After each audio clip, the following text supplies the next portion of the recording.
कोई व्यक्ति किसी को कुछ खिलाता है लेकिन सामने वाला खाए या ना खाए उसकी मर्जी। कोई व्यक्ति किसी को कुछ पिलाता है लेकिन सामने वाला पिए या नहीं उसकी मर्जी। किसी ने अपनी तरफ से कुछ समझाया लेकिन सामने वाला समझे या ना समझे उसकी मर्जी। इसी तरह किसी ने अपनी तरफ से आपका अपमान कर दिया लेकिन सामने वाला अपमानित हो या ना हो ये उसकी मर्जी है। लेकिन लोग इस विकल्प का कभी फायदा ही नहीं उठाते। किसी ने अपमान किया और फटाक से अपमानित हो जाते हैं। पूरी पावर दूसरे के हाथ में दी हुई है। दुनिया की कठपुतली बने हुए हैं कि जिसका मन किया वह अपमान करके चला गया, मूड खराब करके चला गया, मजाक उड़ाकर चला गया और परेशान कर दिया। अगर कोई कहता है अबे ओ कंगले, अबे ओ गरीब आदमी, तो व्यक्ति अचानक से ही हीन भाव से भर जाता है, अपमानित हो जाता है, इस बात के सबूत देने लगता है कि देखो मैं गरीब आदमी नहीं हूँ। जबकि एक दूसरा विकल्प भी मौजूद था। वह अपमान करने वाले को विनम्रता से कह सकता था कि हो सकता है मैं गरीब या कंगाल हूँ, तो क्या हुआ, क्या गरीब इंसान नहीं होते? तुमने अपनी सोच बड़ी छोटी कर रखी है, जरा अपनी सोच को बदलो। ठीक वैसे ही जैसे एक बुद्ध की कहानी में हुआ था। किसी ने भगवान बुद्ध को खूब गालियां दी लेकिन वे चुप रहे। जब तीसरे व्यक्ति ने पूछा कि एक व्यक्ति आपको गालियां देता रहा लेकिन आप शांत थे, तब बुद्ध ने कहा उसने गालियां दी लेकिन मैंने ली ही नहीं। जो सुपरस्टार हैं उन्हें ट्विटर पर ना जाने कितने लोग हजारों गालियां रोज देते हैं, क्योंकि ट्रोल करना तो हमारे कल्चर का हिस्सा बनता जा रहा है।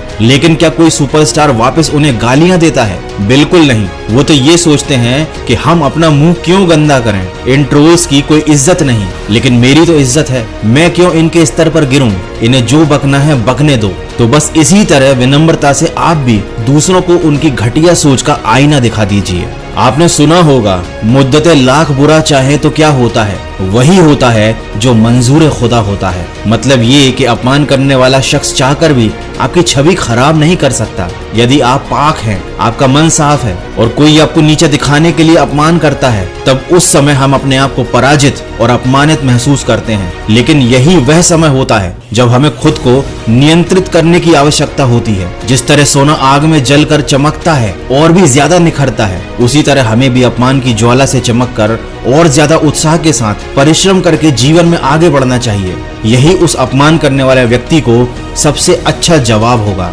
लेकिन हमें एक बात का ख्याल और रखना चाहिए, यह डिपेंड करता है कि जो हमारा अपमान कर रहा है वह व्यक्ति कौन है, अपमान किस तरीके से और किस वजह से किया जा रहा है। अगर हमारा अपमान हमारी गलती की वजह से हो रहा है तो हमें शांति से उसे सहन करना चाहिए। वहीं अगर हमारा अपमान मस्ती के लिए किया जा रहा है तो भी परिस्थिति को देखकर चुप रहा जा सकता है। लेकिन यदि हमारा अपमान केवल हमें नीचा दिखाने के लिए किया जा रहा है तो हमें पूरी शक्ति से पलटवार करना चाहिए। याद रखिए, दोस्तों द्वारा किया जाने वाला अपमान, माता पिता द्वारा किया जाने वाला अपमान या हमारे शुभ चिंतकों द्वारा किया जाने वाला अपमान वास्तविक नहीं होता। ये हमारे लिए एक संकेत होता है कि हम गलत रास्ते पर जा रहे हैं और हमें संभलने की जरूरत है। साथ ही साथ आपसे जो शब्द कहे जा रहे हैं उन पर गौर कीजिए, गंभीरता से उनके बारे में सोचिए, उनकी सत्यता कितनी है, आपसे किन परिस्थितियों में क्या गलती हुई है, जरा खुद पर विचार कीजिए। अगर सच में आपकी गलती है तो सुधार का संकल्प लीजिए। लेकिन अगर आलोचक या अपमान करने वाले को कोई गलतफहमी है तो उसे तुरंत उसी समय पर समझाइए। लेकिन अगर कोई बेफिजूल ही आपसे चल रहा है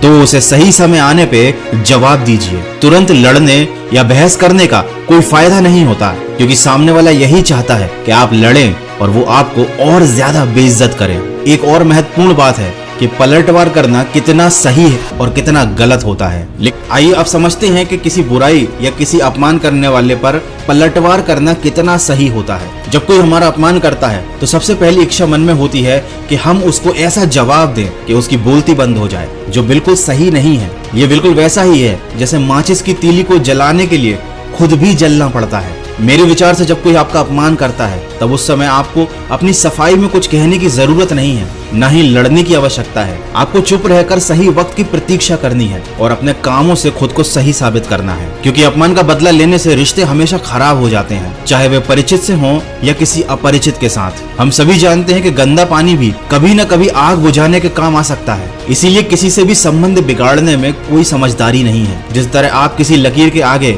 यदि उससे बड़ी लकीर खींच देंगे तो पहले वाली लकीर अपने आप छोटी हो जाएगी। ठीक उसी तरीके से खुद को निखार कर व्यक्ति को बिना कुछ बोले लिए जवाब दिया जा सकता है। भले ही इसमें एक लंबा समय लगेगा, लेकिन इसमें केवल आपका ही हित है। तो किसी अपमान करने वाले व्यक्ति से बिना सोचे समझे बदले की भावना को मन में ना लाकर अपने पूरे ध्यान को अपने लक्ष्य की तरफ लगाएं। और इस बात को याद रखें कि जब कोई अपने लक्ष्य के पथ पर निरंतर चलता है तो ये सारा जमाना उससे चलता है, और जब कोई आपको कर्मों से नहीं हरा सकता तब वो आपका अपमान करता है। तो ऐसे लोगों को मुंह लगाने से बेहतर है ऐसे लोगों को इग्नोर करें और जीवन में आगे बढ़ें। आशा करता हूँ इस वीडियो से आपको कुछ सही बात सीखने को मिली होगी। अगर ऐसा है तो मुझे कमेंट करके जरूर बताइएगा, और हो सके तो इस वीडियो को शेयर जरूर कीजिएगा।